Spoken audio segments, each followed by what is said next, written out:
Hello, hello, hello, everybody. How are you? Hello, hello, hello, everybody. I'm wearing shoes. I hope everybody's doing well. As y'all know, the way we like to start this off is if you could please drop a 1 in the comment section if you do hear me. I would greatly appreciate it. That way I know I'm not talking to myself, although I do encourage talking to yourself and answering back as well. It's got me through many a tough time. I hope everybody's doing well. Thank you, Sandy, for that number 1. I'm glad you can hear me.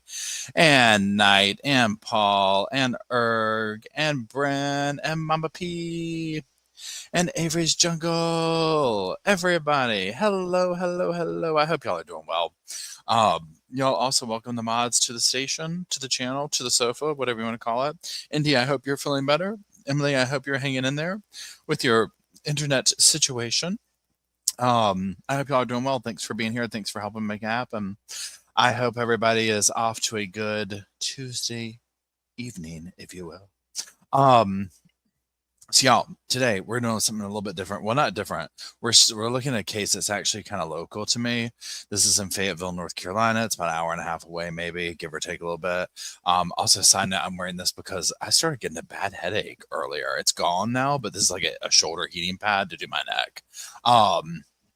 So, first and foremost, this deals with kids. So, if that's not your vibe, you're definitely not going to want to listen to this one, okay? Because it's bad. But it's absolutely crazy. So, what I wanted to do before I even start making videos on it, because I'm going to basically have to break it down because the case is so complex and so deep, and there's so many things to it, and it's currently still going on. The next court date is January 16th. I might try and go to it. I'm going to see if we can even go, that type thing.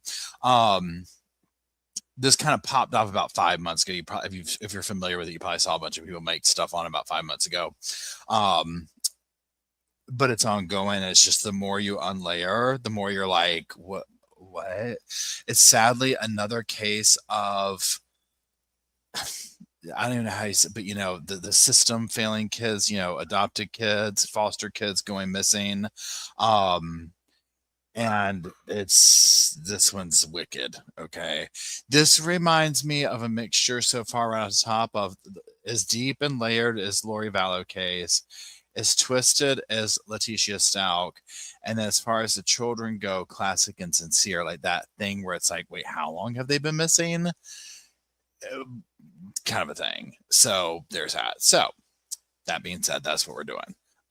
Please hold. Let me block this number that's calling that says, I love how they say spam on your phone now.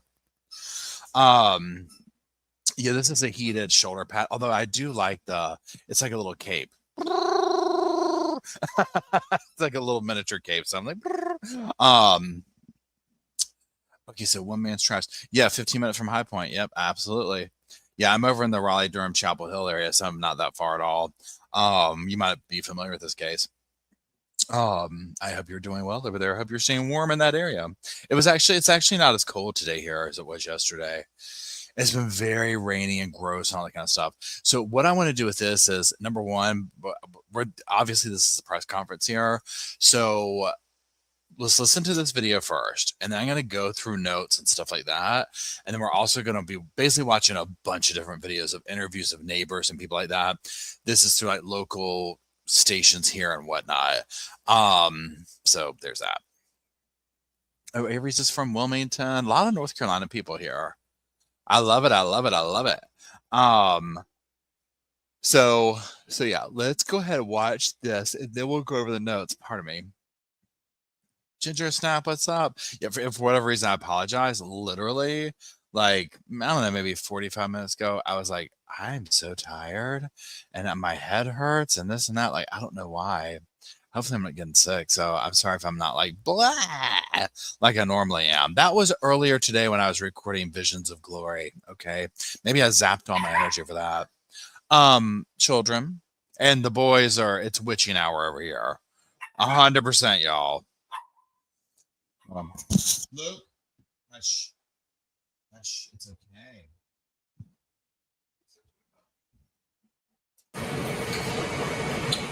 All right, good afternoon. I'm Chief Kim Bren of the Fayetteville Police Department. The Fayetteville Police Department and the FBI are seeking the public's help in 2 missing person investigations. On March 28, 2024, the Fayetteville Police Department, in cooperation with the FBI, issued a press release requesting the assistance in finding missing juvenile Blake Deven. As detectives conducted their investigation into the whereabouts and safety of Blake, we learned another family member, London Deven, was not present in the home and her whereabouts are currently unknown. London is considered to be a missing or endangered adult at this time. I do want to make one correction to our press release yesterday. London is 27 years old at this time, not 28. Today, detectives in the FBI's evidence response team executed a search warrant at a home where the Deven family used to live in Fayetteville to look for any possible evidence that may help locate Blake and London.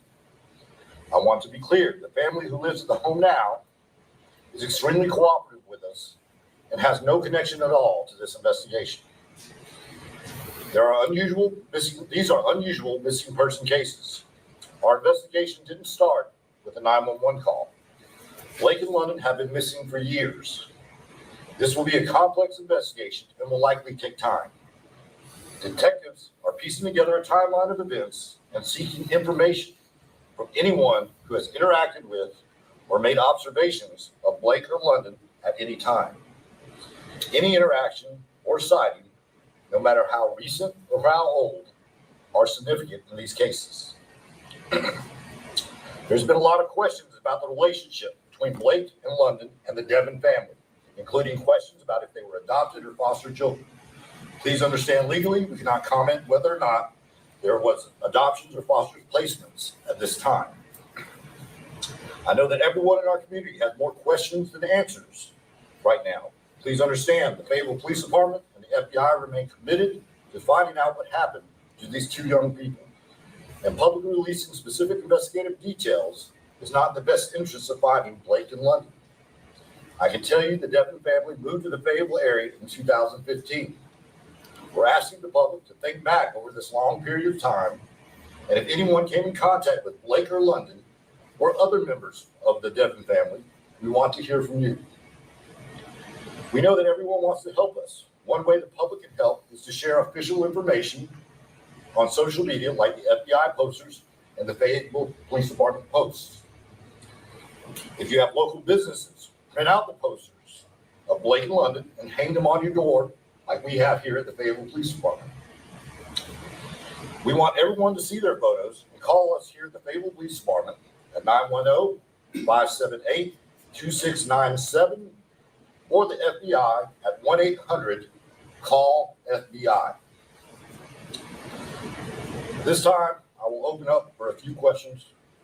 Chief, can you give us a timeline on when the child was missing, to the extent that when you found out about it, and where we are now in terms of looking for both of them? Because the report came out days after each other that they were missing. So as I stated, we're asking for any time since we've established they've been in Fayetteville since about 2015. Any information that will help piece together those empty spaces in our timeline is what we're looking for to help locate Blake or London. And one follow-up question. How did this conversation come about? It's my understanding the way you reported it, you were conducting a separate investigation, and then all of a sudden we find out that the child is missing. Is that something that your investigator said, hey, where is he? Have you seen Blake? Or did the family member just all of a sudden just volunteer that information to you? So as we're trying to determine how long these people have been missing, okay, we want the folks to remain on the information that's going to help us piece together that timeline and help locate Blake and Deven. It's not something that I can give you a definitive answer on right now. I understand that it was a Walmart location that's listed on Blake's police report for his missing persons case, as in the location where the incident was filed. Is that correct? The Walmart location there's some information that may be the last seen location. For Blake alone, or London as well? No, that's for Blake alone. Hey, Chief, can you say where the Deven family is now, or if they're cooperating with police? So I can say this about the Deven family. We're in regular contact with family members. We are following leads based on information they provided, and we appreciate their cooperation at this time. Chief, you're investigating this here. We've talked with the mother who's not in this county. You have the FBI here, so this clearly crosses either county lines or state lines. Where did the child end up with whatever parent or wherever they were? Did that involve Cumberland County Social Services at all, or another county social services? I can tell you why the FBI probably investigated more missing persons than any other agency that I know of. And they have assets and resources that are assisting us in this investigation. I can't say any further as to why or what further participation they have at this point. Can the FBI talk to us? Can you tell us anything about why, in Blake's case, it's reported that he was last seen in 2022, but according to that report, the family came to you all and said that he's missing in January this year? So remember, I said we're trying to piece together a timeline. We're taking information that we're seeing from all different sources, and we're trying to put a factual timeline together. So again, that's why we're asking for the public's help in locating Blake in London with anybody that may have information over the past several years. So again, it's about putting that timeline together at this point in time. Chief, you got two kids here who have been missing for some time now. There's got to be some accountability somewhere, either with the Department of Social Services somewhere, with a foster parent, or with original parents. How come we don't have any suspects or arrests in this case with children that have been missing for such a long period of time? So again, we're piecing that timeline together, and as we conduct that investigation, that timeline will come more clear to us. And you can see there'll probably updates in the future about anything that develops based on the information we're requesting from the public. Do you have any persons of? I have nothing to report at this time. I'll take one more question. Can you comment on any of the 3 locations that were searched by you, by the police and the FBI prior to this press conference? All I can say is they're active investigations. We're conducting our searches of those places, and as part of that ongoing investigation into Blake and London's disappearance. I'm sorry, with that residence that you searched recently, was that the one on Berrydale Drive where they used to reside? We're not going to discuss specific locations. Those are all part of the search warrant. All right, thank you. Chief, can I throw in one quick question? What do y'all need from the public to find a resolution to this? I think I've stated it several times. We need the public to help us piece together this timeline. Anyone who may have contact, any knowledge of either 2 of these children or the family, please contact the Fayetteville Police Department or the FBI, and I'll refer you back to our posters for those contact. Thank you.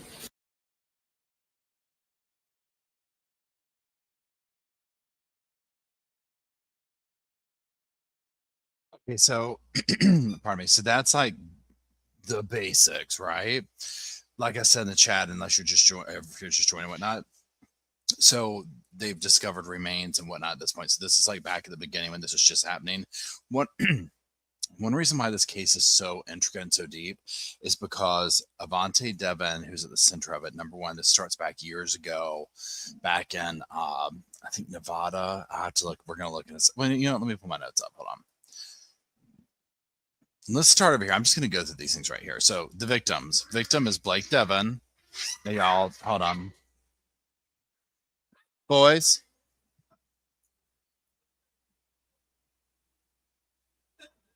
Sorry, y'all. It's that hour. It's that hour of the house, okay? So I'm going to go over my notes real quick and just read through some of these. So Blake Deven is one of the victims. His birth name is Trenton. So investigators believe Blake was about 10 years old, 2017, when he died at the house. Now, there's 2 different residences. They went from one to another, but their residences start off, number 1, Asheville, number 2, back in the out-of-state location. Okay, so it's alleged that his remains were incinerated in a burn barrel at the home's backyard. The other victim, London, that's when the beginning that they were like, she's 27 or whatever they said at the beginning. Birth name is Mariah. So they were adopted brother and sister by, what's her name? Avantae, okay? So soon after investigators announced that they were missing April 2024. Sharon McGuire tells it she's so London's. I'm kind of just going to these notes here. London's mother comes up, hasn't seen her since she was 4 or 5. London is also believed to have died 2 years later at the Barradell Drive home. So there's 2 different homes going on right here. Avantae, the adopted parent, never reported her missing. They only learned about this disappearance during the search for Blake. So when they were talking about how do you come up with another missing kid while you're looking for whatever, this is what they're talking about. So this is where you can see, again, you're talking years. Many of you are commenting and saying like years. Yeah, it was years, okay, that this took place, right? And this is just one of the ways, again, this is very reminiscent of Classic and Sincere, aka the people might know them by their adopted names more, Orrin and Orson. That was a California Bakersfield case that took place several years ago, kind of during COVID and whatnot. And I'm just going to go back over to here. One of the things that I'm doing here is I'm literally trying to put all this together to start the videos. And I was like, this, and you're going to see when we go through this, how layered this is. And I was like, I'm just going to do a live chat and talk through it with everybody, because I literally have to hear myself say this stuff out loud, because it is so complex and complicated. I don't know how to like organize my thoughts with it. So that's why you're kind of going through this with me, if that makes sense, right?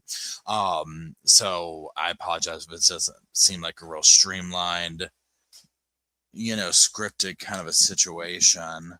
So now let's come over here. Okay, so they didn't let the home. Okay, yes. They never reported her missing. It's believed London was equally abused and neglected, which ultimately led to her death. Okay, now let's keep going down here. Okay, so this is going to be kind of like overall about the victims. We're going to hear from some of these people here. So in one article, one person was interviewed. They told the unit, that the homicide unit, that the older 3, Blake, London, and Cherish, we're going to hear from Cherish.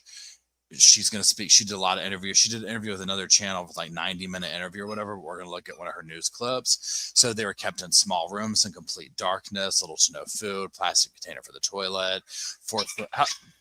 Okay, hold on. Y'all, please hold.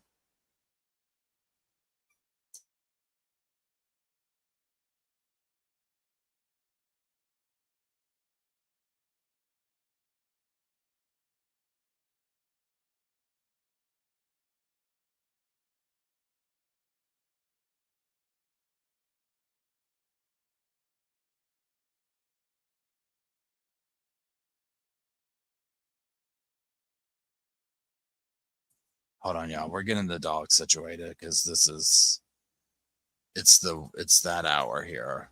We need a little bit of separate time from each other. Crate. Yes, Bo.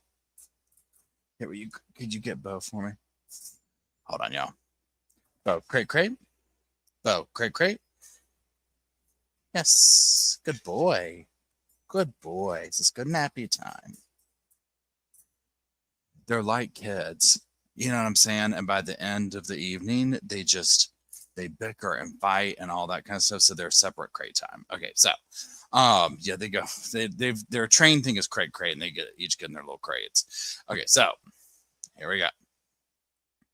Let's get back to it. Let me go over to my notes here. Okay, so they're forced to write hundreds, sometimes thousands of sentences and paragraphs, apologizing for some misdeed that they've allegedly done. It was also alleged that she beat the children severely enough to require medical care, but she would not do that. She did like natural cures, applying honey to open wounds, things of this nature. Now, at the Barradell home 2019, the family friend visited and asked about London. Avantae at that point said, I had to put her in a mental institution. Now, fast forward years later, 2023, she also told the same person that she lied about London at that point in time and said that London actually died from a seizure. Now, this is the same individual, and brace yourselves for this, who helped dispose of Blake's remains. We will hear from that person as well.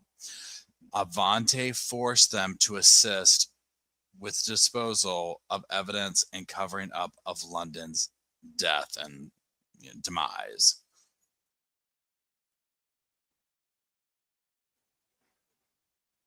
So the carpet was removed, flooring removed, all that kind of stuff. And this person was told to take the items to a secluded location, burn them, get rid of them. Now, the remains of Blake in London were ultimately found in this backyard of a home on Beaver Dam in Autryville, North Carolina. Okay, so the investigators retrieved surveillance video of Deven of Avantae with the 2 remaining boys. Remember, there's other children that she had at the time. They were at, where do y'all think she got the stuff to dispose of the remains? Let's just ask that basic question. Where do y'all think she went and got the stuff to get rid of the remains with video camera footage now? I even need to say, yep, Walmart, you got it. So Walmart saves the day again. Sadly, if you follow these cases, you already know it's just, this one has Walmart written all over it, right? So there is footage of her with the remaining boys going to Walmart, and they purchase a red cooler. Sadly, this is the same cooler that London's remains would be found in. So, yeah, so there's that. Okay, now, that's the gist of that part right there, but that's just like the little overview, okay? So, and let me just read these notes right here. So the background of the adoption history. Okay, now this is where this gets tricky, and I'm just going to read this right here. So Avantae Deven, she became a licensed foster parent.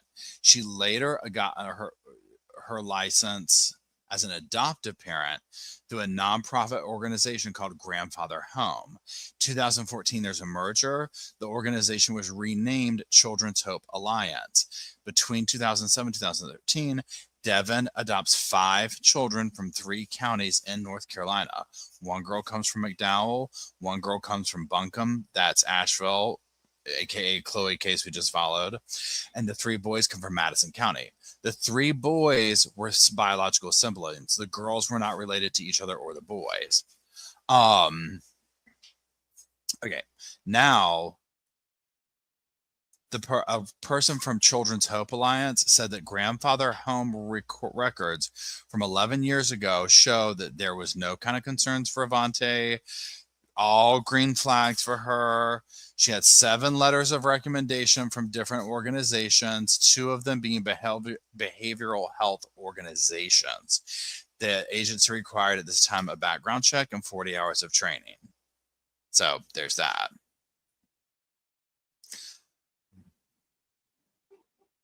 Now, 2015, as you heard in the thing, is when she moved from Asheville to Fayetteville. Okay, now I'm going to switch over to this other thing here, and then we're going to go watch more videos. So first of all, one thing to keep in mind to this is Avantae has tons of different names, okay? So, and also residences. So there is an LLC named Nelson and Johnson, okay? So keep that in mind. Cumberland County, this is Fayetteville, shows that a domestic LLC company in New Mexico is the owner of the home that Avantae Deven and her 2 missing adopted children live in. Nelson and Johnson LLC lists Avantae Deven as a member and the organizer of the business on the New Mexico business license website. Okay. So she's tied to several locations. Like I said, they moved from Fayetteville to Asheville. They moved to Fayetteville from Asheville, which is Buncombe County. They had 2 different known residences so far. There's the Baradell, I might be saying that wrong, home, and then the old one, Eichelberger Drive. 2 direct victims were homeschooled, Blake and London. Deven Academy is registered with the state with the address of the Eichelberger Drive home. It's a religious homeschool program that was started in 2007 in Buncombe County, aka Asheville, North Carolina. She has also been in court over, Avantae has been in court over her own mother and the abuse, elder abuse, basically. Okay. So you see where I'm going, like, see how like layered this is? You know what I'm saying? Like, that's why I'm like, okay. And again, this is still like a kind of overview of this, right? This is insanely deep here. Insanely deep, okay? But you see how, so let's just stop for a second here. Look at how, and this is like the heart. Okay, let me take this off. I'm having a panic attack now. I'm having a panic attack now. Okay. Ooh, okay. Oh my gosh. Okay, that hit me all at once. Okay. The LLC, the homeschooling, the LLC owning the homes. Now this goes way back to even like her parents and stuff like that. It seemed to be like they had multiple aliases, this, that, and the other. So it's almost kind of like a little bit of learned behavior, right? I was going to say something about another case, but I didn't need to stay on track. So, but you see how this is playing out, switching the addresses. So there's all that, right? Which plays into this of being able to go, under the radar. Also, as we have seen, I'll thank Shannon for being a member for 5 months. As we have seen, this is how, sadly, and when kids get in the system, they can be forgotten about and go off under the radar, where people are like, no one's following up. The system's just dotting I's, crossing T's, not really doing anything, paying attention to stuff. You know what I'm saying? And this seems very much like that. And also, Elaine, thanks for those 5 memberships to everybody. That was very appreciative.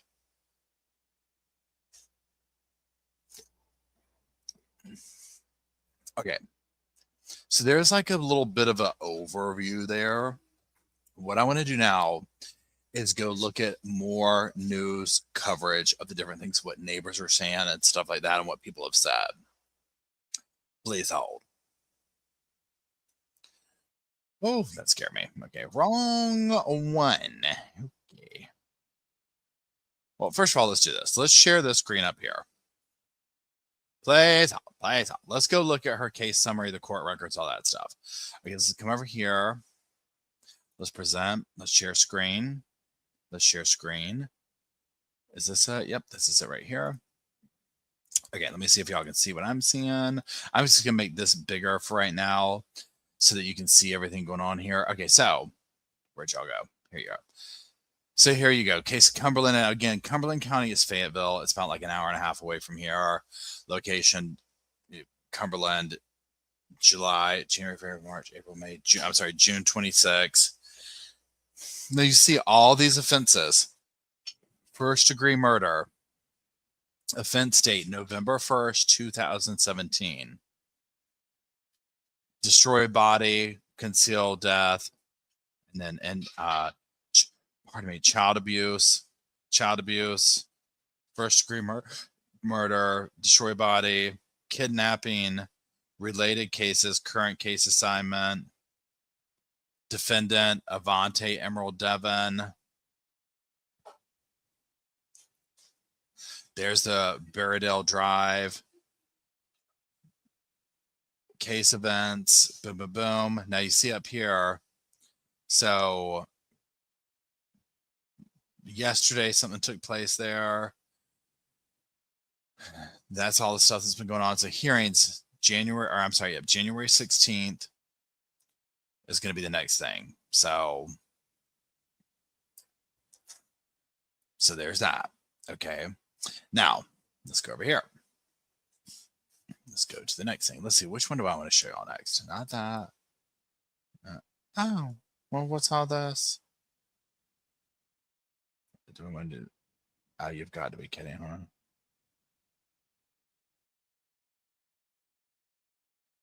Okay, hold on. Let me find the thing, y'all. I want to see where we're going to go next. Okay, not that. Oh, wait, that's over here.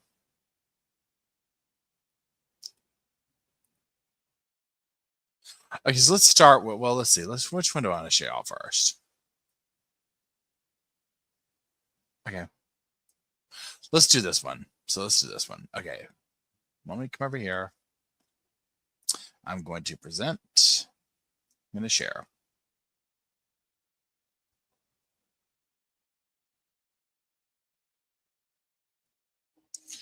I'm going to share. I'm going to make sure y'all see the same thing as me. I'm going to do a little bit like that. And then we're going to come over here. And then we're going to find y'all again. Okay, here we go. A chance to be there shortly after these arrests took place this morning. What did the neighbors tell you? That's right. You know, while many neighbors had no idea what's going on inside of this home behind me, others suspected something more sinister happening inside. It's the strangest thing that I've ever heard of. John Whitaker lives next door to Avantae Deven. While he has had little interactions with her adopted kids who've lived here, he has never really spoken to the 63-year-old mom. I never see her leaving or going back in. I never see her. She's like a ghost. Fayetteville police arresting Deven at her Berrydale Drive home early Wednesday morning, charging her with the murder in the deaths of her two adopted kids, Blake and London Deven. Earlier, our camera caught police towing her white Chrysler 300 away from the home. Are you surprised to see this? Well, no, I knew it was going to happen. It's just a matter of when. Police believe Blake died from starvation while living with Deven at this home on Eichelberger Drive, just before the family moved to Berrydale. And then her kids told me, I asked them why they moved. They says, we were made to leave. I said, okay. Whitaker says he couldn't wrap his finger around it, but he felt something bad was happening inside these four walls. And she will not answer the door because I've tried to give her mail. I've gotten so much of her mail, but she won't. So I just leave it there. Now, I just received a text message from Blake's biological mom, Felicia Chandler, who lives in Marshall, North Carolina. She said it's a lengthy message, but in paraphrasing, she said she's heartbroken. This year, Blake would have turned 18 last month, and she was hoping to actually reunite with him this year since he was an adult. They would meet and reunite. And she said she has other sons who are also in the system, adoption system, that she is now concerned about. We're going to have much more on this story coming up throughout the evening. Live in Fayetteville, Justin Moore, CBS 17 News.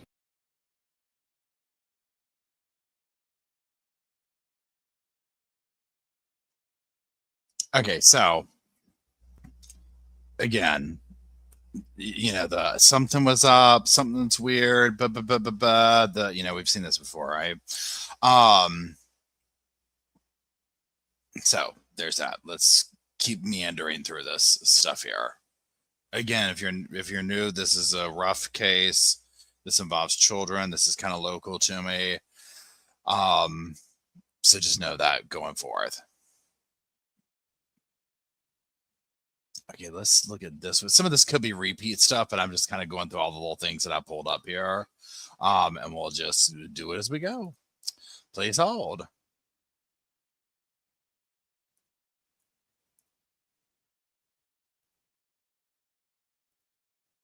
I'll make sure y'all see everything that I do. Boom, boom, boom, boom. Okay, where'd y'all go? Where'd y'all go? There you are. Spent most of yesterday searching this home, the former home of Blake and London Deven, looking for clues in her disappearance. The two haven't been seen in years and were just recently reported missing. Only on WRAL, our Fayetteville reporter Gilbert Bay spoke with a neighbor who recalled his interactions with the children years ago. Well, the crime scene tape and investigators are gone, but what we've learned is Ava Maxwell lives at this house and she's been taking care of foster children for years. And we were shocked by what she told one neighbor she did with Blake Deven. It's been 7 years since James Howard moved into this house on Berrydale Drive. It's across the street from the one that Blake and London Deven lived in as children. Howard says he last saw them about 6 years ago during Christmas, but remembers Blake like it was yesterday. You've kind of been following this here. But if you look at this picture right here, is that the boy that you saw? Yes, sir. But like I said, him,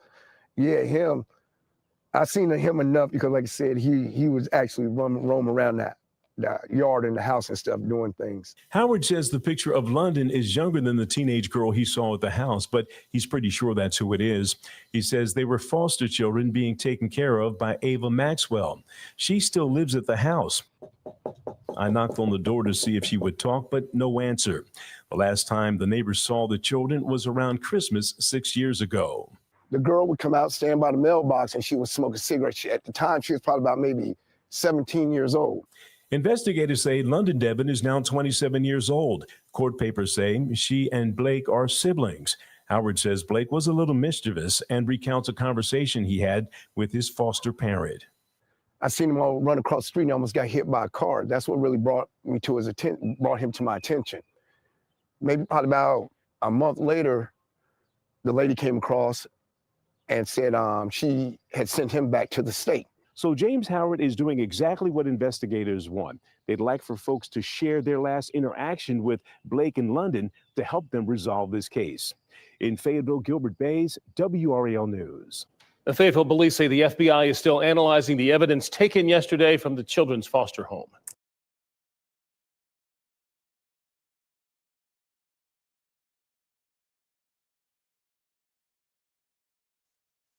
Okay, so again, I'm just kind of going through this little bit of a timeline of this different news things and whatnot. We're going to start getting into, I mean, not that this isn't rough, but like graphic things that people are talking about and whatnot. Remember, we're kind of starting off with, oh, where are the kids? Like, you know, the same story we hear and whatnot, right? You know, the thing that I sit here and think about, it gives me goosebumps, is first of all, obviously the kids are in a situation for whatever, however reason they got there, right? We don't know.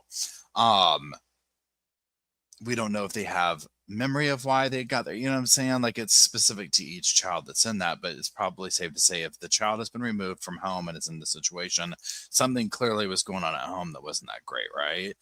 So it's like they're starting off there. But like, you know how, like, if you don't know, and I don't know how the proper way to say it, and my brain is kind of exhausted, but like, even as an adult, like, you get comfortable in the known, even if the known is uncomfortable, if that makes sense. But if you're a child, you don't know if something's like, your normal is your normal. It's all you know. You know what I'm saying? So it's like to go from whatever they came from into a stranger situation where can you imagine what was going on behind closed doors there at the adopted house, at the foster house? You know what I'm saying? To that, like, that's your existence in life, is coming from whatever was going on at home to now this, which you're going to be even more traumatized by because it's unknown. You know what I mean? Like that fear, pardon me, like that fear of the unknown. I don't know how to say it. So I can't imagine that's just like, that's your existence. Like, that's what you knew. And I mean, clearly it was a very short existence for them. I'm just reading your stuff here.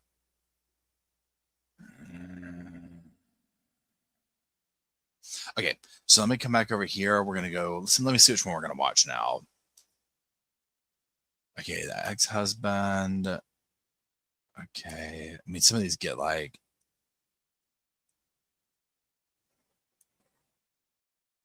okay, we're going to listen now to Cherish. This young lady lived with Avantae. She has firsthand experience living with her. This is, so here we go. Please hold. Let me share.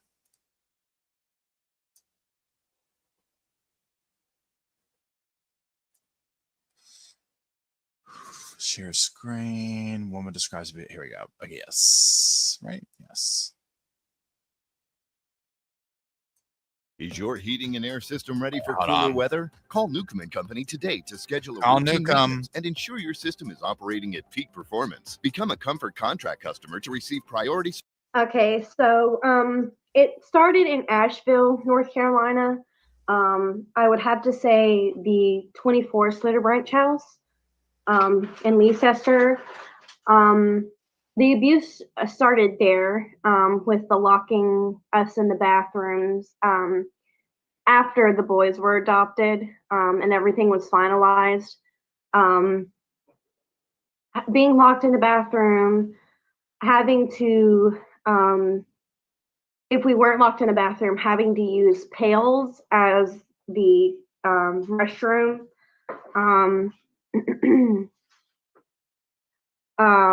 There were a lot of beatings because we would steal for food just to survive. If Leonie couldn't come up there and give us food. As I was saying before, the paperwork, sometimes we refused to do it. So when we refused to do it, it resulted in us getting more paperwork, and the amount was too much for us to finish before we ate. And so we would result in the stealing. And when we stole, that's when we would get beaten. Same as if we disrespected her and mouthed off to her. Now, I was really mouthy when I was a teenager. The disrespect was, something that happened a lot because I was growing more into my teenage years, and I just couldn't take the discipline anymore. So I started getting mouthy, and I said, I'm not going to do the paperwork anymore. And I kind of threw the book on the floor. And so it would result in having more paperwork, and then the stealing would get worse. Right. When you say paperwork, you're talking about like homework, like classwork and stuff for homeschooling, right? No, I'm not talking about classwork. I'm talking about actual sentences. Okay, so you would get a notebook, and she would give you, at first it used to be sentences like "I will not steal" or "I will not answer back." And then it started being paragraphs on why you wouldn't do it. And the older you got, the more paragraphs you had to do. So by the time I was 15, I was doing from top to the page to the bottom of the page, and that would count as one page.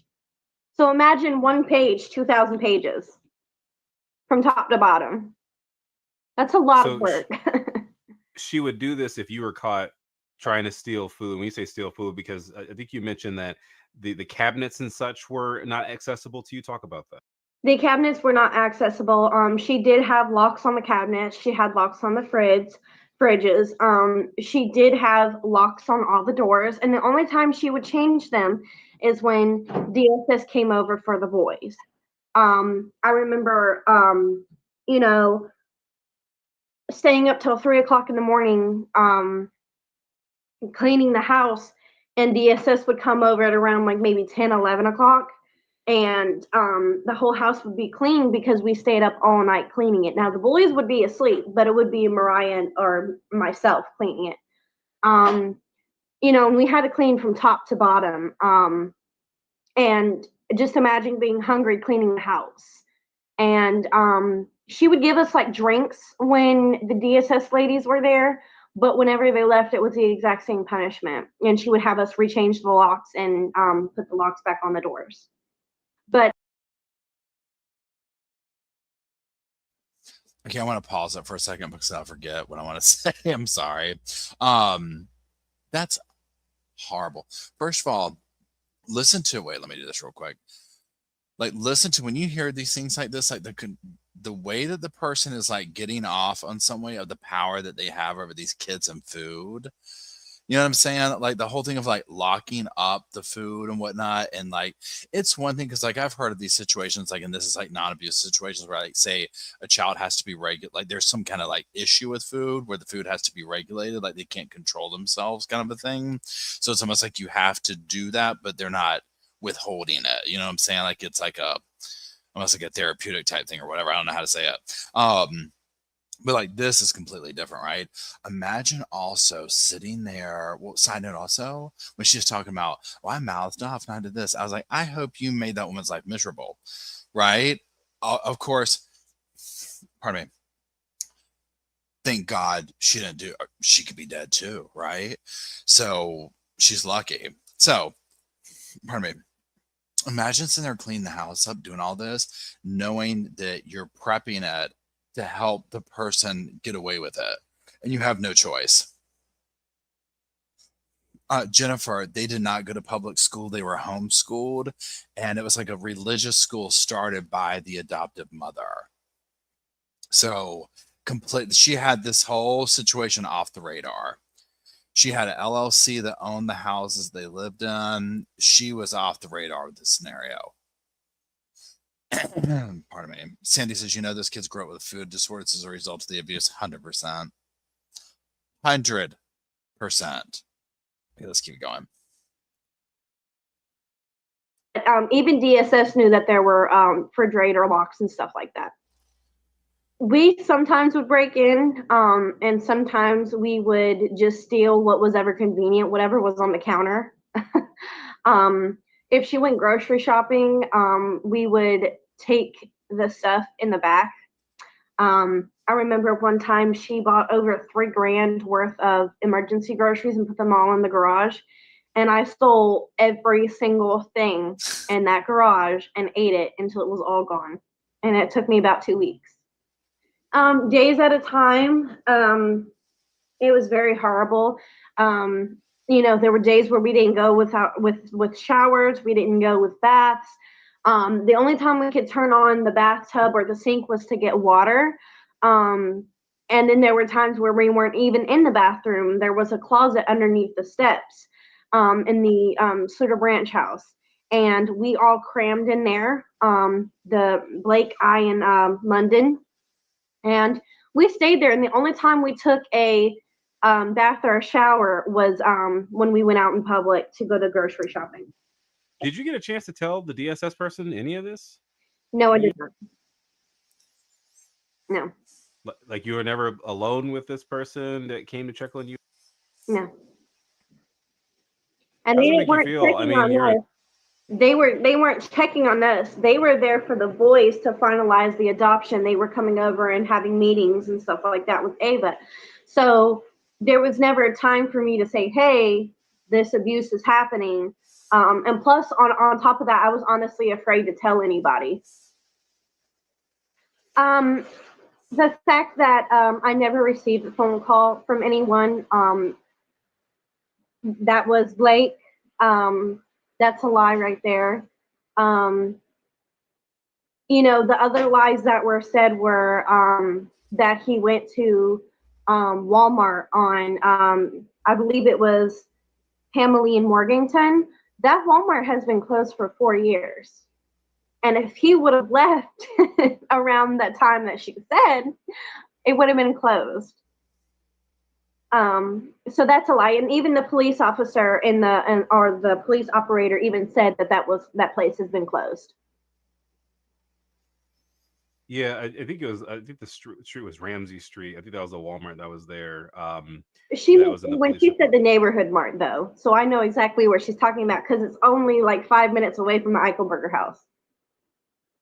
Okay, so yeah, so what you're saying is because the police report that the night we accessed the 911 calls through had like a different address. It had the Walmart address, but you're saying the 911 call had the neighborhood mart. So you're kind of saying, are you saying the story's not matching up from what?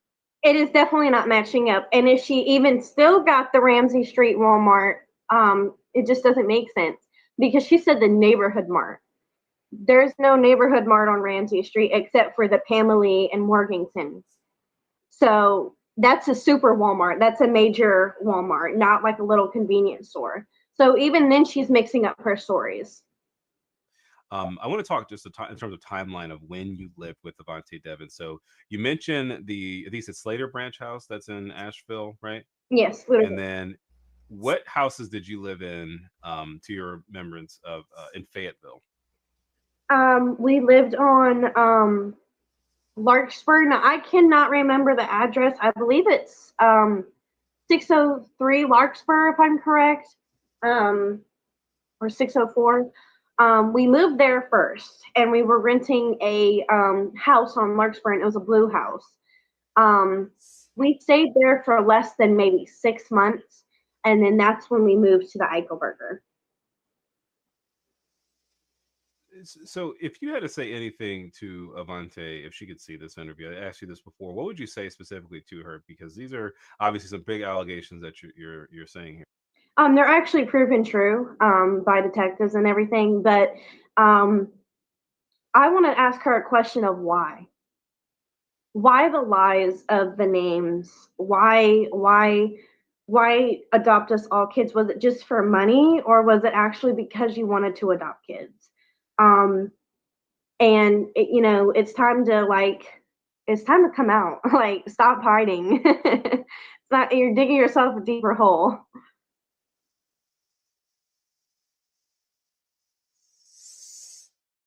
Okay, let me get rid of this one. Boom. So y'all, where do you even start with that, right? It's like, okay, first of all, she's talking about like stealing the food and whatnot. It's like you were eating, you know what I'm saying? Like, it's like just to hear even talking about that, like that's no, especially to be a kid and be that like food insecure about somebody who's literally just doing it to be controlling to you. When she was talking about like that, oh, they were here to adopt the kids and stuff like that. I mean, sadly, we see these scenarios of, how do you say it? Like, I mean, just what's going on here with this of they're coming to adopt the kids, they're not paying attention. Again, when he was like, well, did you not have time or whatever? And it's just like, my first thought was, I'm like, I'd be scared, right? Because like, here's the thing. Imagine she spoke up and said, imagine if the only thing she could do was like say it, blurt it out, basically, like she's abusing us or whatever. This woman had things so layered, she would probably, if she was like, if she got away with it, meaning they were like, oh, she doesn't know what she's talking about. Imagine the punishment that would come. You know what I mean? Like, that's, you know, and like, remember at this time right here, they didn't know this is previous, right? So they didn't know what had happened, the outcome or whatever. But I mean, you're hearing, so this is the kind of stuff going on behind scenes. Please hold.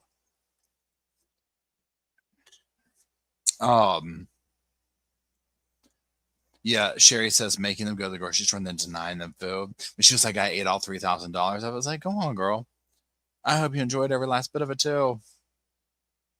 Yeah, it is surreal to hear about things that happen locally and whatnot. It's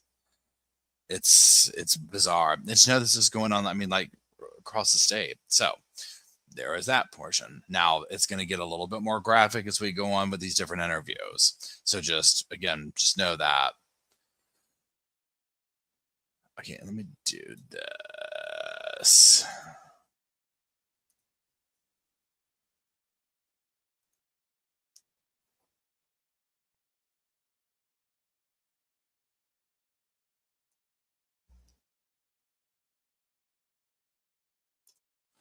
Okay, so we did that.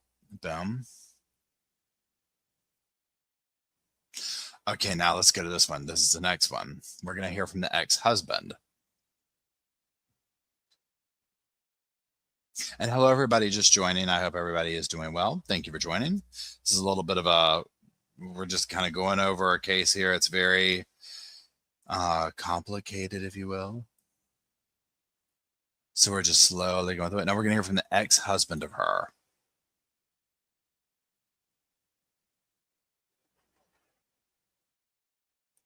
For the first time, we are hearing from the ex-husband of Avantae, Deven. She's a Fayetteville mother charged with murdering and hiding the bodies of two of her adopted children, Blake and London Deven. Deven's ex-husband talked exclusively to WRAL Investigates' Chris Lovingood. Tyson Alvarez only consented to have a small portion of our interview recorded for broadcast. And in that portion that we're about to play, he explains a strange incident that made him see Deven in a new light. It's very shocking. I'm not sure what to believe anymore. Tyson Alvarez married Avantae Deven in 1996 in Clark County, Nevada, a Las Vegas wedding. He says during a move to Montana, he saw something that made him reconsider what he knew about his then wife. I saw on the wall there was a lockbox that was about to be put behind the sheetrock. I opened it up. I see multiple identification from birth certificates, 3 birth certificates, 3 driver's license, and 3 social security cards, 3 different names. Alvarez says that he saw Avantae Deven's picture on different IDs under those 3 different names. But that's what got me after all the years of not telling me the truth and never being forward or telling me anything about her past. I got up and walked out the door with the clothes on my back. Avantae Deven and Tyson Alvarez divorced in 2006. And years after that, just months ago, Alvarez says that he learned about his ex-wife being accused of murdering her later adopted children, Blake and London Deven. And then to hear this about her being involved in a murder, it's shocking. Alvarez left Deven years before she adopted her children in North Carolina, but he tells me she was always worried about sharing information, avoided having her photo taken, and he at one point felt like she was lying to him. For WRL Investigates, I'm Chris Love. Okay, now let me get rid of that screen here. So, yeah, the whole doesn't want the photograph taken. Now that you heard him years before this took place. So for him to be like, this is shocking, I'm like, well, what was she like, right?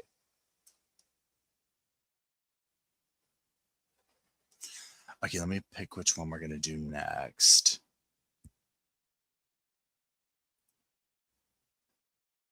Okay, we're going to go. So this one gets even better, or even better, even worse.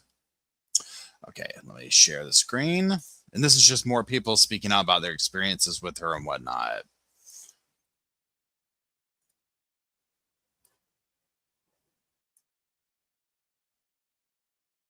This is from the ex-roommate we're about to hear from.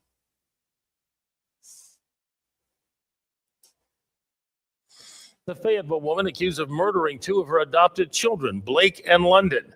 WRL's Chris Lovengood has the interview you'll only see on WRAL. From 2000 to 2002, decades before Avantae Deven was accused of murdering her adopted children, Blake and London, a woman named Tiffany Kreft says she lived with Deven.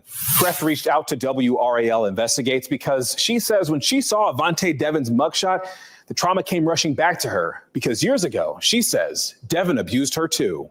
When you saw Avantae's mugshot, what went through your mind? I'm like, that evil monster. He's finally caught. Hello, how are you? Gina. On May 30th, at her Illinois home, Is Tiffany here? more than 2 decades after she says she put the hurt, the pain, and the trauma behind her, Tiffany Kreft got a visit from the FBI and her local police department. She says they wanted to know about her time spent with Avantae Deven and her then husband, Tyson Alvarez, who is Kreft's half-brother. This goes back to the year 2000 in Las Vegas, when she was at least 18. I moved in with them in June of 2000, and then as soon as I got there, it was like it went to hell right away. Like living with them, the first few months, I lost so much weight because they were starving me, wouldn't let me eat. These are photos she says Avantae Deven made her pose for and send with letters back home to Kreft's family in Illinois. Notice the hair she has. Kreft says that's a wig. Kreft's mother confirmed to WRAL that her daughter's thinner appearance compared to what she was before moving to Las Vegas was dramatic. You look like you're happy in these photos. It was all fake. She made me dress like that and pose like that, and she sent them to my family to make it look like I was okay, so that nobody knew I was being hurt. What was really going on behind that smile? Wanting to get away, fear, depression, anxiety, wanting to kill myself to get away from it. And it wasn't just withholding food Kreft says was happening back in 2000. Avantae would beat me, drag me by my hair. They weren't letting me eat. I was locked in the closet with tons of cats that were peeing and pooing everywhere. It was just horrible. And Kreft says she was forced to live in the closet. She says she was then later forced to move to Montana with Avantae and her brother, who eventually left both of them. Kreft says there was more abuse, and it wasn't until a year later she escaped and made her way back to family. If you could look Avantae in the eyes right now, she could see you, hear you, what would you say to her, right to her face? Why did you do all this? How could you be a monster like that and do that to me and then to the young kids? I also spoke with Tiffany Kreft's stepbrother, Tyson Alvarez, who was also Avantae Deven's ex-husband. He strongly denied abusing his sister, but he says it was possibly going on in the house. He just didn't know about it. Coming up at 7 o'clock on Monday night, you are going to hear from him directly about what he says he saw Avantae hiding that made him leave her immediately. For WRAL Investigates, I'm... Okay, so you see where he was talking there? We watched that one or whatever, right? Okay, now let me do this, and then we'll go to this. Where are we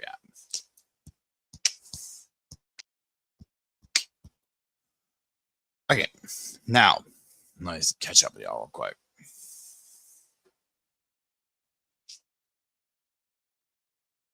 So yeah, a couple of things that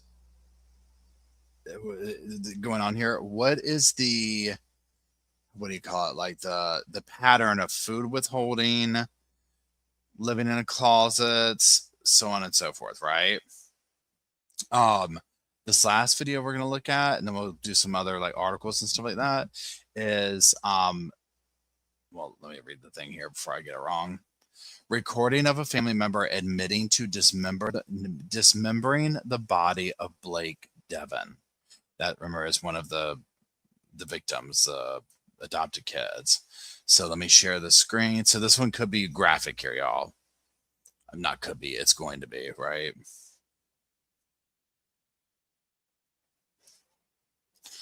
Share screen, where are we at? Recording, here we are.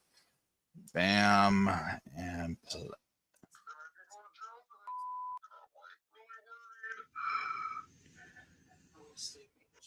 This is part of the reason why I'm up.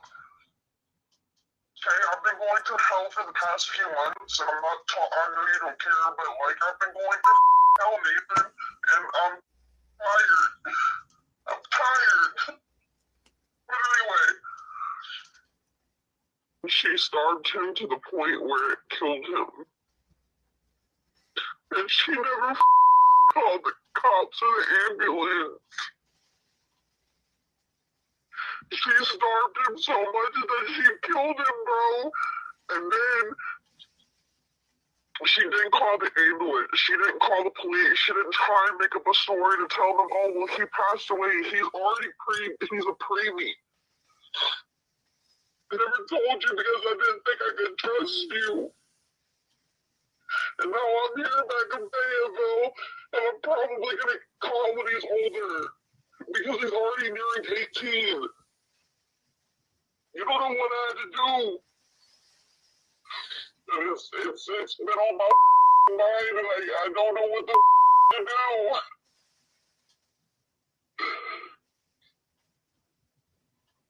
And I'm really trusting you not to go back and tell her this.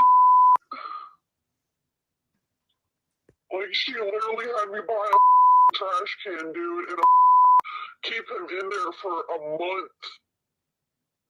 And then after that, she literally had me buy a saw to cut his open and disintegrate the body, dude. Like, this messing with my head. I keep having nightmares since I've been back here. I had to watch his body burn. It's already on. Y'all. Oh my God. Oh my God. Can you imagine? How'd you? Oh. Oh my God. Yes, she's another Shanda Vander Ark Blue says. Seriously. Okay, now hold on one second. Let me go back over here real quick so I want to see something.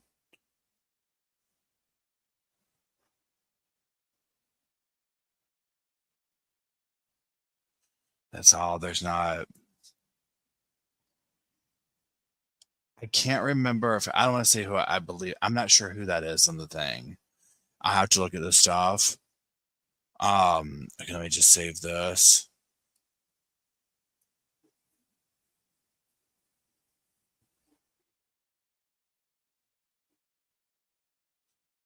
Okay, now I'm going to share this right here. This is an article. Hold on, let me see here. Where are we at? Okay.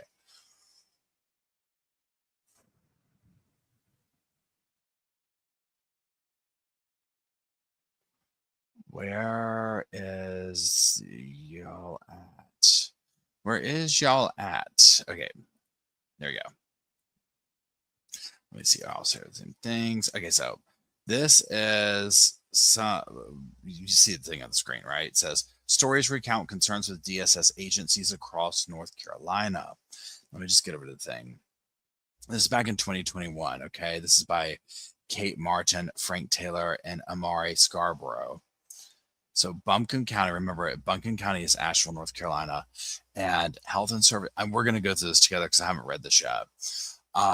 Health and Human Services Director Stoney Blevins sits at his desk in Asheville. Blevins was asked to testify before the General Assembly last year about how social workers handled a case, but his hands were tied by confidentiality rules. Their stories were often shocking and always emotional. Angry and desperate parents, grandparents, aunts, uncles have contacted Carolina Public Press for years, hoping to share their stories and possibly get help in investigating what went wrong with their families' experiences with Child Protective Services in North Carolina counties. Now, I'll just pause and say here, this is probably something that would ring true for so many places, right? I mean, you know, let's just be honest. So many of these cases that we follow from everywhere. Okay, here we go. Henderson County resident Felicia Reeves disappeared in 2015. A week later, the mother of two was found dead in a New Jersey motel room. Jersey officials ruled the case a suicide, but a Carolina Public Press investigation identified problems with this explanation that have never been resolved. Reeves' death was only part of the case. When Reeves' sister, Susan Biourgian, contacted CPP in late 2015, her family was distraught, not only over Reeves' death, but because they did not know the whereabouts of her youngest son, Addison. Reeves' family said that she lived in fear for her life because of attacks from her ex-husband, Titus, who had served a prison sentence for assaulting her. She was concerned the children could be injured if he attacked her. Years before she died, she worked with departments of social services in multiple counties to arrange for Reeves' mother to care for the older son. But the grandmother said she could not care for Addison, Reeves' younger child, at that time. Addison was placed in foster care in Transylvania County. During a visitation with the family in 2014, they noticed marks on him, which led to the DSS investigation. Social workers removed him from foster care, but the family remained unclear about what happened to him next. In a case of suspected abuse in a foster care setting, DSS is obligated to notify law enforcement. A CPP investigation nearly 2 years later found that the family had notified the Brevard Police Department, but the foster care residence was in unincorporated Transylvania County, not the city of Brevard. I mean, my gosh. It's like the I hate to use it, the caveats to the stuff where they slip through the cracks is so insanely infuriating. Okay, and I haven't even gotten to the end of it, but here we go. Okay. Police later claimed that they emailed information about the case to the Transylvania County Sheriff's Office, but the Sheriff's Office had no record of it.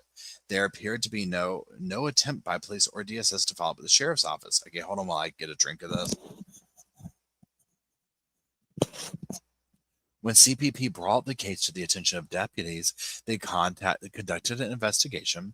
The agent who had documented the abuse in the foster care no longer worked there by this time. It's unclear whether photos documenting bruises were taken immediately or later, but they showed far less bruising than the family remembered seeing. The DA's office decided that the evidence justified charges of misdemeanor child abuse, but not a felony. As a result, the family said the statute of limitations had expired. Look at how many little things went wrong in this. They don't work here anymore. Oh, well, the pictures got. Oh, well, this is crazy. Okay, where are we at? Okay, so no one could be charged 2 years later. A spokesperson for the North Carolina Department of Health and Human Services told CPP at the time that the foster mother would no longer be able to foster children in North Carolina. Well, that's something at least, right? Excuse me. Meanwhile, Addison's birth family had no idea what happened to him after the removal from foster care. Records from Reeves' communications during the final weeks of her life show she was repeatedly at odds with DSS agents over her son, though what she knew about his location was not clear. The court records from the case showed the judge recognized the ultimate goal of reuniting the boy with his family when possible, and while the father's rights had been terminated, Reeves' rights were intact. September 2016, CPP investigation learned that the boy had been adopted within weeks of his mother's death. His grandmother and aunt told CPP that they would have taken him so he could grow up alongside his brother, but no one from DSS contacted them. I mean, Tracy Jones, who was DSS director in Transylvania County in 2016, but not during the time of foster care abuse allegation, told CPP that the agency's procedure during an adoption is to always notify the next of kin first. She wasn't sure why that didn't happen in Addison's case, and privacy laws prevented her from discussing the details. Adoption in North Carolina cannot be reversed. I mean, this is insanity right here. This is insanity right here. I don't even know what to say. It's like one thing after the other. Okay, let's keep going. Family stories. Over time, families have contacted the CPP about Child Protective Service concerns. The allegations parents brought to CPP range widely. Social workers refused to screen in a case of extreme negligence involving meth addicted parents, despite repeated urging from a grandmother. Social workers removed children seized over a mark from a supposed beating, even though there's no evidence of the mark. A social worker ordered a family to banish the family dog who had bitten no one. DSS seized children during a drug raid that found no evidence and was conducted at the wrong house on warrants intended for a search elsewhere. I mean, y'all, come on.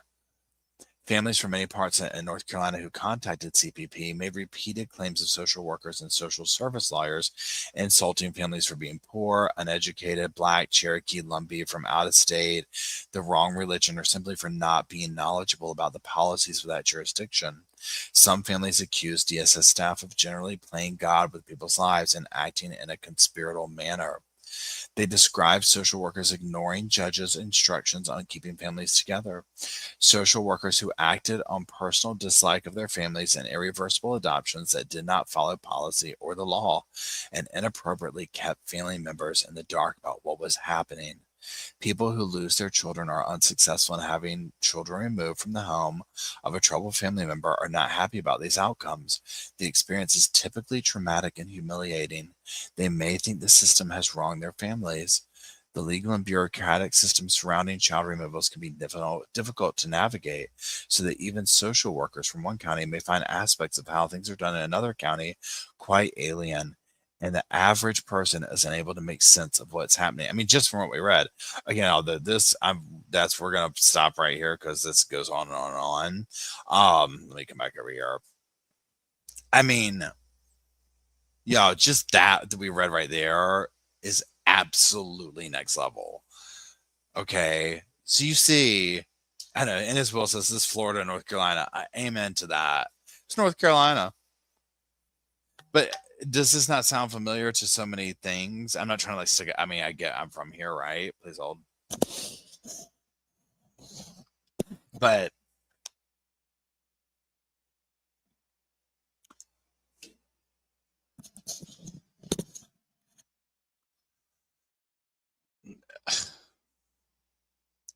it's just, Eric says the negligence is unfathomable. I mean, literally.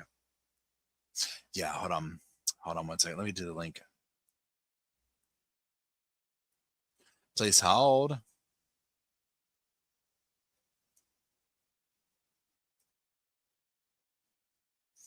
Did that work?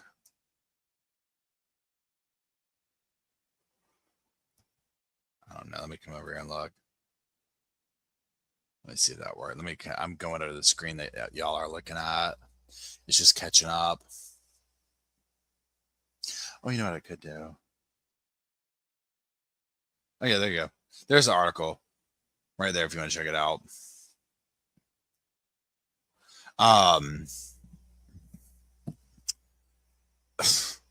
So let me kind of reel it back into over here to this current in hand. So for those just joining, Avantae Deven, that's the case.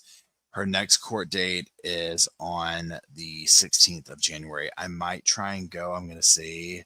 I don't know yet. So, we'll see. That's the gist, the overview of the case, if you will. Okay. As you can see, it's a lot. Okay. It's a lot.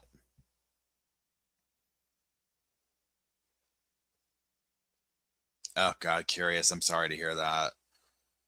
Oh, my heart just aches for you.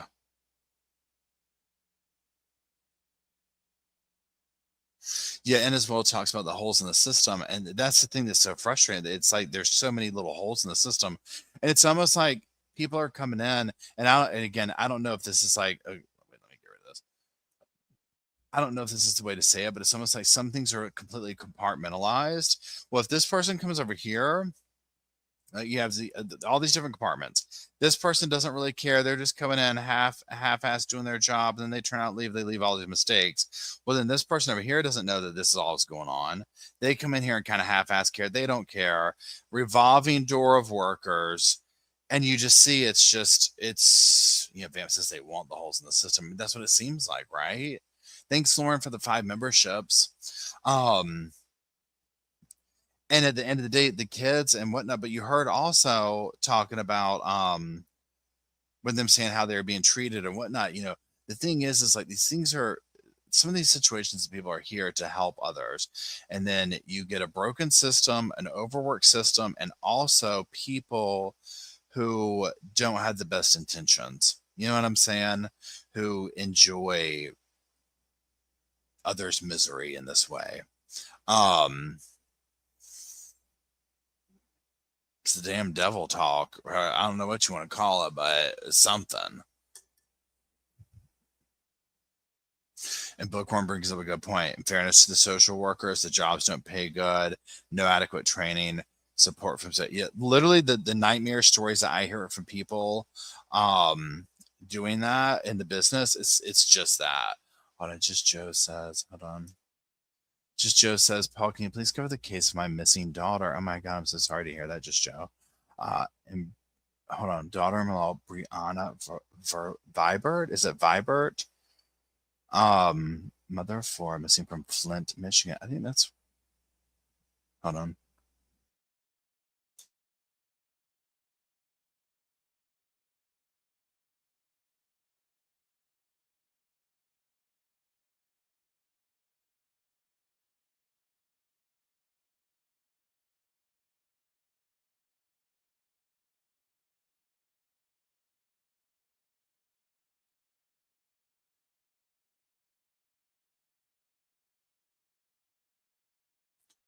Okay, sorry. Matt's from Flint, Michigan. That's what I was asking him. Hold on 1 second. I want to come over here.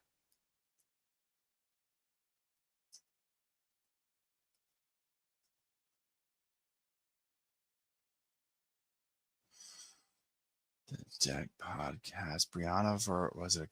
Okay, hold on.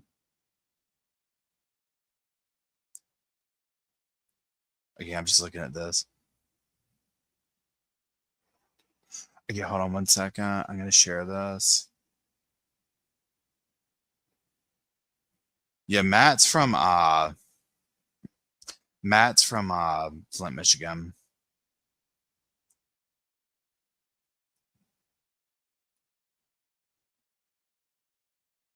Okay, let me make sure that y'all are seeing the same thing I am.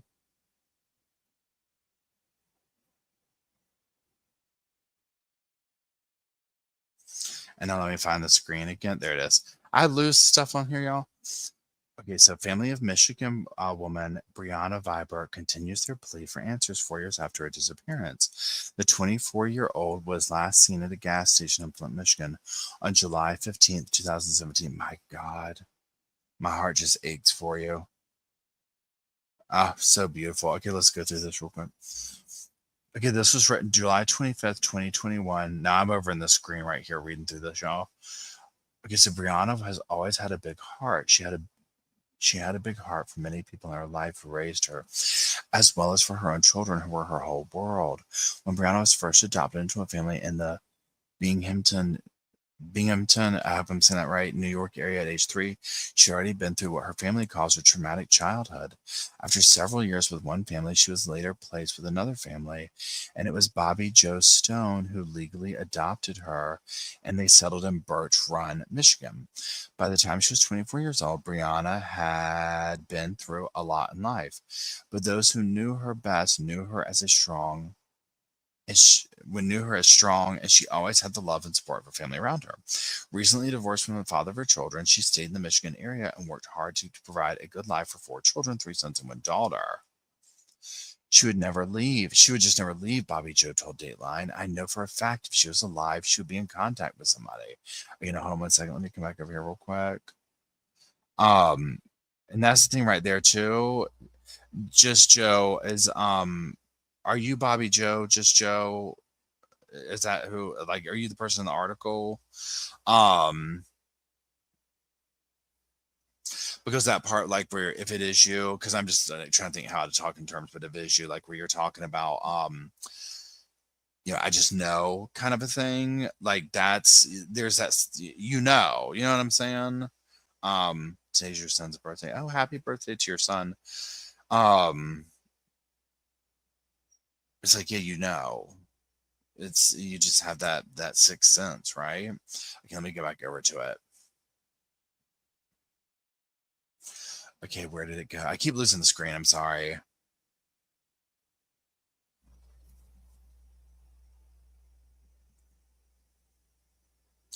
Where do we go? Okay, I know for a fact she was alive, she would be in contact. According to an investigation by the Flint Township Police Department, Brianna was spotted at 2 gas stations in Flint just hours before she disappeared. On the night of July 14th, Brianna left her house following an argument with her boyfriend. The boyfriend later told police that the argument had stemmed from Brianna being denied a visit from the children, who were with their father because her home lacked water due to a broken well. Lisa Morley Holst, the woman Brianna lived with from the age of 3 to 16, remained in her life throughout the years. Still in the Binghamton area, she told Dateline that she had spoken to Brianna on the phone prior to the argument and said everything seemed normal at the time. I know, where'd you go? Okay, they talked about Brianna's upcoming trip to New York to surprise her sister at her baby's gender reveal party. She was just really happy and excited to come visit us, Lisa said, and we couldn't wait to see her. But we never did, and that's the last time I talked to her. My God, that's so sad. After Brianna left her house that evening, she went to Marathon gas station on Miller Road in Flint, a place she often went to charge her phone or use the bathroom. At 1 a.m., she was spotted on the gas station security video going into a red Pontiac Aztek driven by an unidentified man. Lieutenant Brad Wangler with the Flint Township Police Department told Dateline. He said that man has cooperated with the investigation, but has not been publicly named. Okay, now I have questions. Hold on. Where are you? Are you over here? I just heard someone. No, I'm her ex-husband's mom. Okay, I'm like incredibly tired. Somebody read. You are the ex-husband's mom. Okay. I just love her so much. Okay. So I'm caught up. I guess the part right here. So the part where they were just talking, where she got into the car, he was cleared. And it might answer this in the article, but like, is that checking out? Like, do y'all know? Are you like, yeah, it's cool, or no, we're suspicious of him? Also, just Joe, if you want to email me, ReportingLiveFromMySofa at gmail.com, and we could talk more. And if you wanted to do like a live chat at some point and come on to answer questions or talk about it, just email me. At that report, it's my thing, ReportingLiveFromMySofa at gmail.com. Just put in the subject line so I'll see it, though. You know what I'm saying? So I don't overlook it. Okay, let me go back to it real quick. Where'd you go?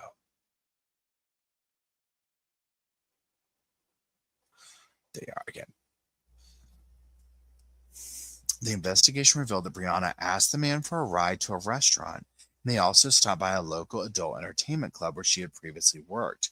Employees at the club told police she left with the same man who had given her a ride there in the red Aztek. Nearly 2 hours later, she's spotted one last time at another gas station in Flint. Wangler told Dateline that security video shows she was at the mobile gas station on South Saginaw Street around 2:45 a.m. Brianna appears to be panicked as she stumbles, holding on to shelves to keep upright, her right arm bleeding. She was last seen in the parking lot of the gas station.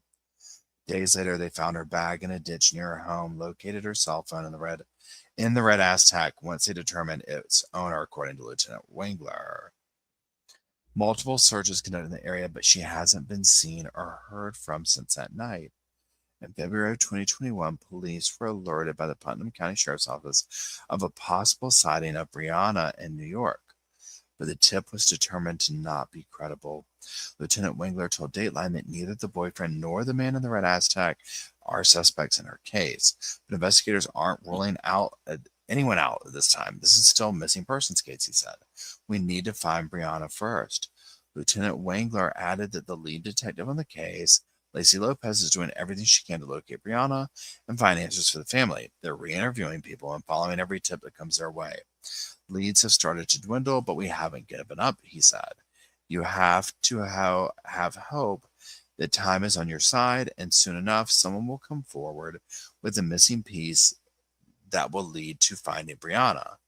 Lisa told Dateline that she can still hear her laugh and her voice when Brianna would call and ask for advice. She was so funny. Just the way she'd tell a story about her day, Lisa said. And then she would ask for my advice, my opinion, and we'd work through stuff. The two families who raised Brianna haven't always seen eye to eye, but Lisa tells Dateline their goal is the same, to find Brianna. The greatest thing about Brianna was her love of family, Lisa said, and she has a lot of family to love and who loves her back. Brianna's 4 children are older now and still from time to time ask about their mother. The 3 boys live in Michigan with their father and daughter, and the daughter lives in New York with her father. Brianna's adoptive mother, Bobby Jo, as their grandmother, has visitation rights with her granddaughter and said she sees her grandchildren as much as she can. I can't find my daughter, so the best thing for me to do is try my best to fill her role for them, for her babies, Bobby Jo said. They miss her so much, we all do. Bobby Jo describes her daughter as someone who loves the outdoors and hunting and horseback riding, but took every opportunity to dress up and get her nails done. She's very girly, total opposite of me, she said with a laugh. Always dressed to the nines. Brianna's family members stay in touch with the police. They continue to spread the word of her disappearance, hoping someone who might have seen her will come forward. Some days it's really hard to hold hope, Bobby Jo said. There's times where I've lost hope completely, but I haven't given up. I'll never give up looking for my daughter.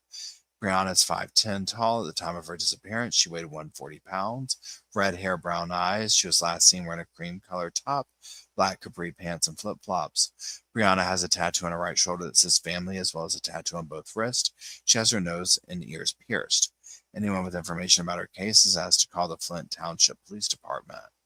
Her case number is 173-990-6458. Phone number 810-600-3250. Wow, where are y'all? Okay, sorry, I'm back. My God, and all those children left behind. It just shows us, I think, because she worked at a gentleman's club, people don't care. Sadly, it's like, yeah.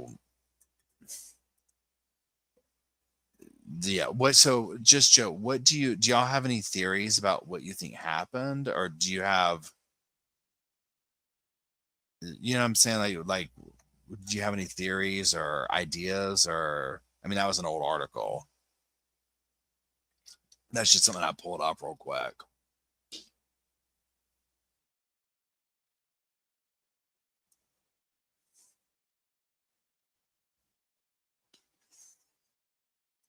And that's the thing too that's so hard, like, talking about she worked at the club or whatever.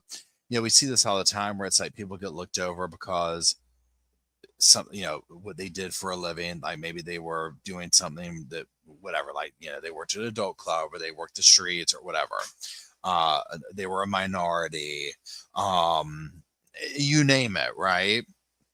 And it gets looked over as like, oh, they were in a risky situation or whatever. Everybody's a person that deserves a fair,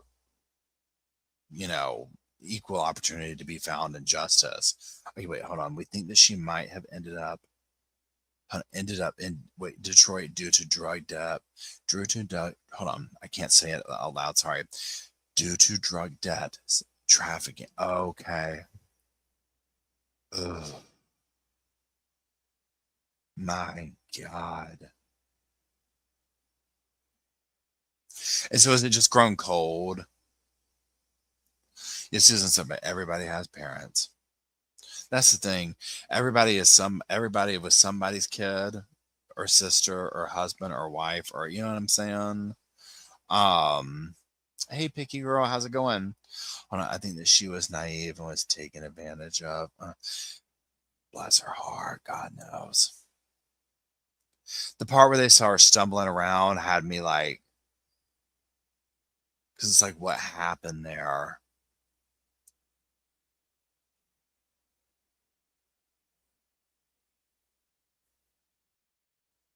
And you said that this was your son's?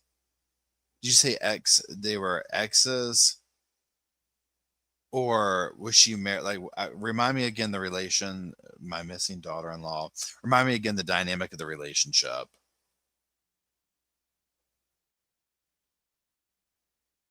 Yeah, what's up with the red Aztec?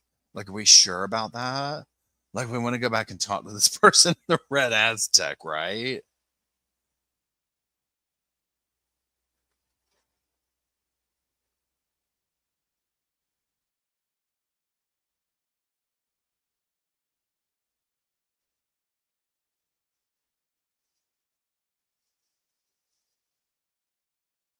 Jessica says, okay, so Jessica's talking about the case that we covered in the beginning, the Avantae. Yes, and there was, you know what? Hold on.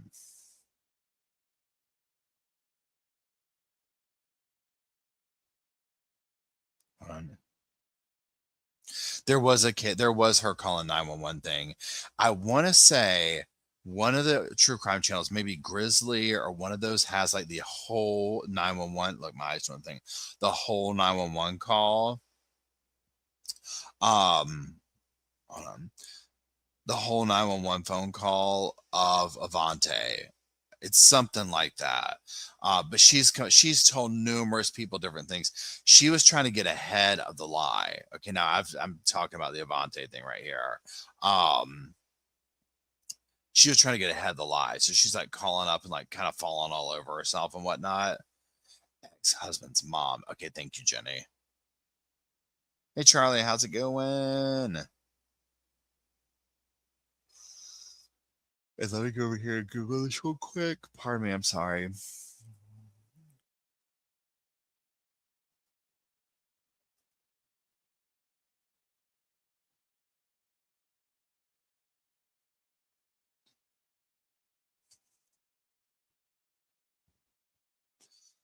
Please hold. Okay, I'm not gonna. Hold on.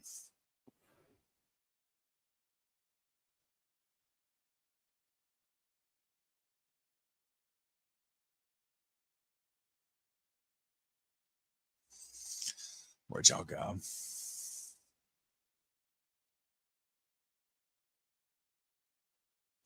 Hey, Heather Feather, what's up? Okay, I'm going to present this to y'all.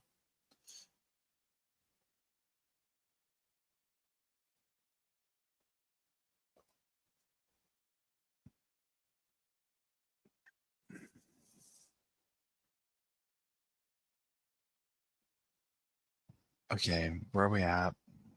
Here we are.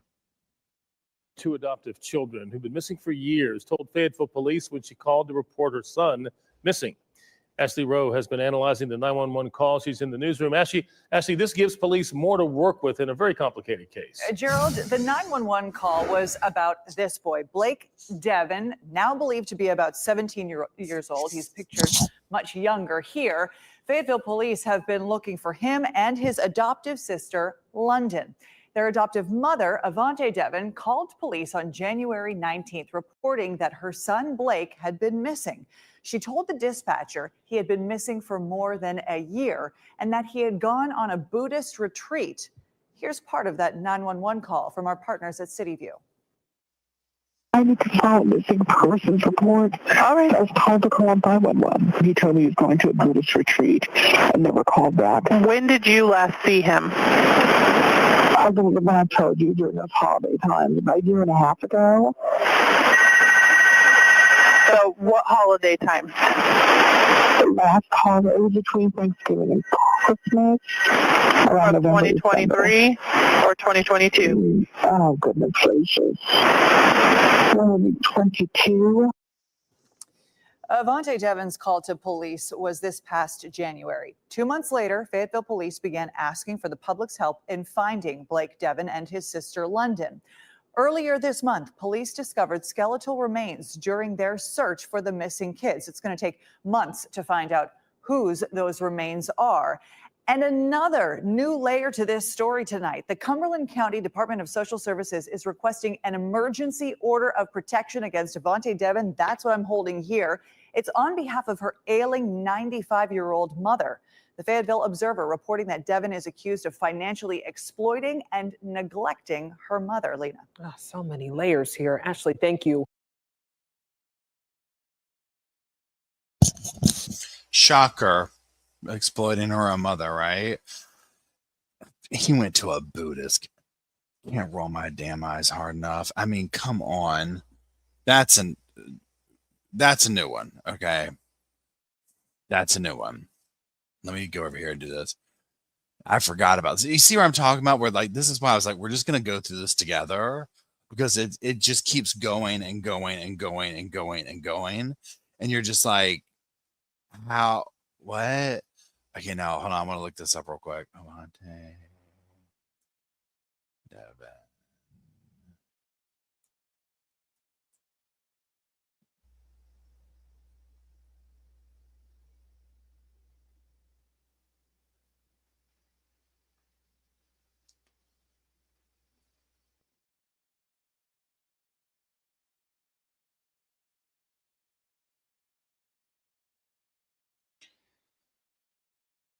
Yeah, hold on one second. Okay, so this article I'm looking at from the Dependent. I'm sorry, from the Independent.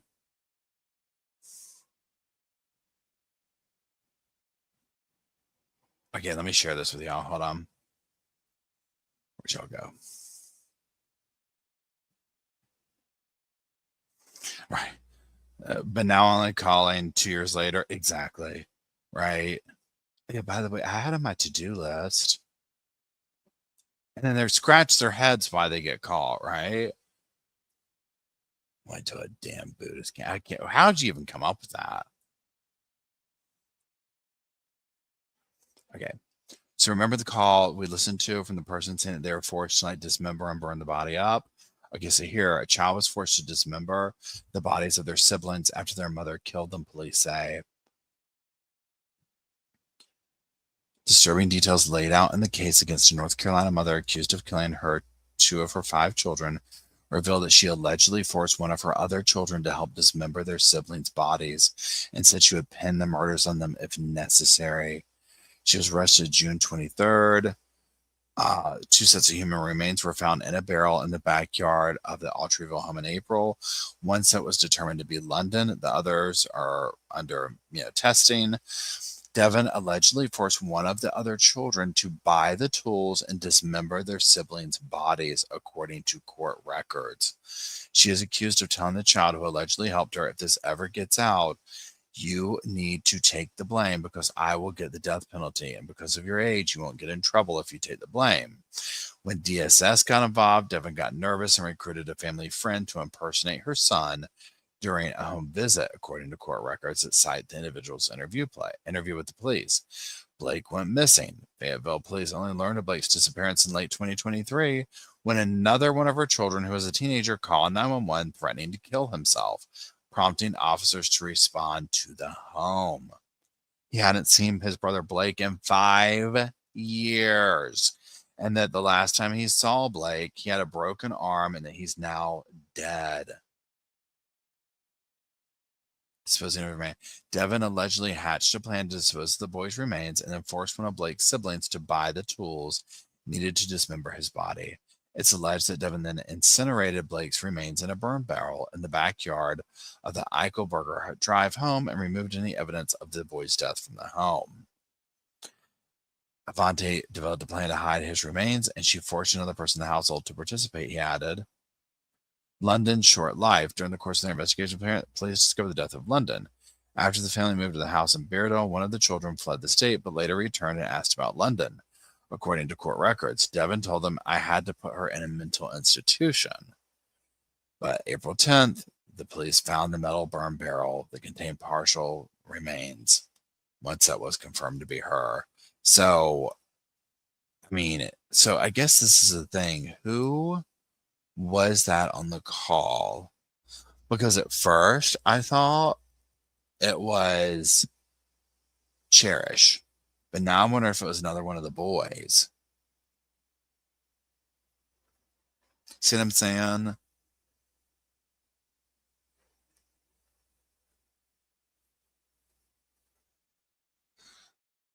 So again, it keeps going, it keeps going, it keeps going, it keeps going. So yeah. So look, y'all, I'm gonna run because I'm kind of falling out. I'm even looking at myself, I'm like so tired. So I want to go ahead and go. I'm gonna make video. I'm gonna probably break this down, like do several different videos on it because it's just so intricate. You know what I'm saying? But I wanted to kind of just go through it here and whatnot. And that's it. So I'm gonna try and do a live on Thursday. There's literally so many things that I want to talk about. I don't know if I'll put a thing out to be like, hey, what do you want to talk about? These are the big things I'm like wanting to talk about on live chat, like for the next live, is the drones over Jersey City. Number one, what is up with that? And then the UNC, or I'm sorry, not the UNC, the United Health CEO situation, that just keeps going and going and going. And that's kind of the two biggest things really sticking out. So, pardon me, we'll see. So, anyways, that is it. I know this was a rough one. This is like a little bit different than what we usually do. But thanks for going through it with me. And there's that. Indy, Emily, thanks for holding the fort down. Thanks for keeping the sofa cushions fluffed. Thank y'all for putting up with the boys are now sleeping, but thank you for putting up with all their barking and whatnot. And that's it. So I hope y'all have a wonderful evening. And that's it. And again, on the screen here, just Joe's Brianna Vibert, Flint, Michigan. And again, just Joe, if you're there, or just Joe, yeah, if you want to hit me up, we can talk more. So that's it. I hope y'all have a wonderful evening. I will see y'all at some point tomorrow somewhere. And that's all. Y'all have a good one. I love y'all. I will see you soon.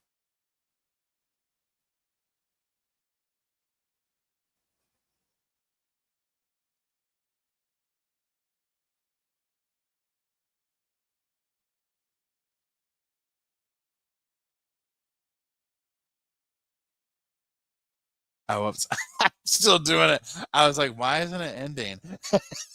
I'll see y'all later. Bye.